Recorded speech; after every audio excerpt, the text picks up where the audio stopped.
அஸ்ஸலாமு அலைக்கும் வரஹ்மத்துல்லாஹி தஆலா வபரகாத்துஹு. இப்போ நம்ம என்ன பண்ண போகிறோன்னா, வெங்காயத்தை கட் பண்ணி வச்சுருக்கோம், இஞ்சி பூண்டு அரைச்சி வச்சுருக்கோம். சிக்கனை கழுவி அதில் இஞ்சி பூண்டு தக்காளி மல்லி இலை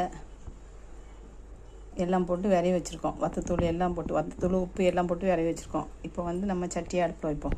அடுப்பை பற்ற வச்சுக்கிறோம். பிஸ்மில்லாஹ் ரஹ்மானிர் ரஹீம். சட்டியை தூக்கி வைப்போம். சட்டி இப்போ சூடாகட்டும். இந்த ஸ்பூனுக்கு 4 ஸ்பூனு எண்ணெய் ஆயில் ஊற்றிக்கிறோம்.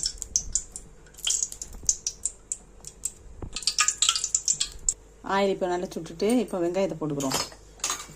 பிஸ்மில்லா. பாதி வெங்காயத்தை இந்த இதில் போடலாம். கறியில் கருவேப்பிலை போட்டுக்கிறோம்.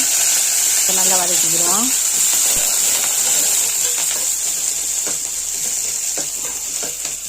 இப்போ இந்த அளவுக்கு நல்ல செம்பு நிறத்துக்கு வந்துச்சா, இப்போ நம்ம இஞ்சி போட்டு போட்டுக்கிறோம்.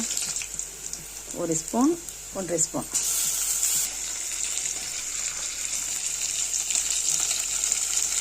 அதை நல்லா வதக்கிக்கணும். சரியா? இப்போ கொஞ்சம் தீயை கம்மி பண்ணிடுவோம்.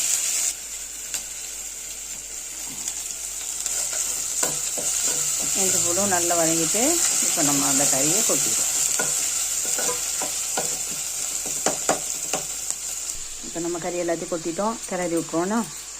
இப்போ நமக்கு நல்லா கிளறி விட்டுட்டோம். இது நல்லா வசங்கட்டும். அதுக்கு மூடி போட்டுடலாம். இப்படி தண்ணிலாம் ஊற்றலை, எண்ணெயிலே தான் வதங்குது. அதோட தண்ணி வரும். ஒரு 5 நிமிஷம் கழித்து கிளறி விட்டோம். எவ்வளோ தண்ணி வந்துருக்கு பார்த்தீங்களா? இந்த தண்ணியை நல்லா வற்றினதுக்கப்புறம் கொஞ்சம் தண்ணி ஊற்றலாம். நம்ம இப்போ இது வரைக்கும் தண்ணி ஊற்றலை. 5 நிமிஷம் கழித்து தக்காளியெல்லாம் நல்லா வெந்துட்டு இப்போ நம்ம ஒரு 1/2 கிளாஸ் தண்ணி ஊற்றிக்கிறோம். வேகட்டும். உங்களுக்கு தேவையான கிரேவிக்கு தகுந்தப்ப நீங்கள் கூட குறைச்சி தண்ணி ஊற்றிக்கோங்க. எங்களுக்கு இது போதும். இது வற்றி நல்லா வற்றினதுக்கப்புறம் இறக்கிடுவோம். உப்பு செக் பண்ணி பார்த்துக்கோங்க. எங்களுக்கு கரெக்டாக இருக்குது உப்புலாம். நல்லா கிளறி விட்டாச்சு. நல்லா கொதிக்குதா? இப்போ நம்ம மூடி போட்டுடலாம். அடுப்பை கொஞ்சம் சிம்மில் வச்சிடலாம். ஒரு 10 நிமிஷம் கழிச்சு பார்ப்போம். இப்போ நம்ம சிக்கன் கிரேவி ரெடி ஆகிட்டு, உங்களுக்கு தேவையான அளவு வந்ததும் நீங்கள் இப்போ அடுப்பை ஆஃப் பண்ணிடுங்க. இன்னும் வற்றி சுக்காவாக இருக்கணும்னா நல்லா வற்ற வைங்க. நம்மளுக்கு இந்த அளவு போதும். நம்ம இப்போ இந்த அடுப்பை ஆஃப் பண்ணிடலாம். இந்த வீடியோ பிடிச்சிருந்தால் லைக் பண்ணுங்கள், ஷேர் பண்ணுங்கள், கமெண்ட் பண்ணுங்கள். அஸ்ஸலாமு அலைக்கும் வரஹ்மத்துல்லாஹி வபரகாத்துஹு.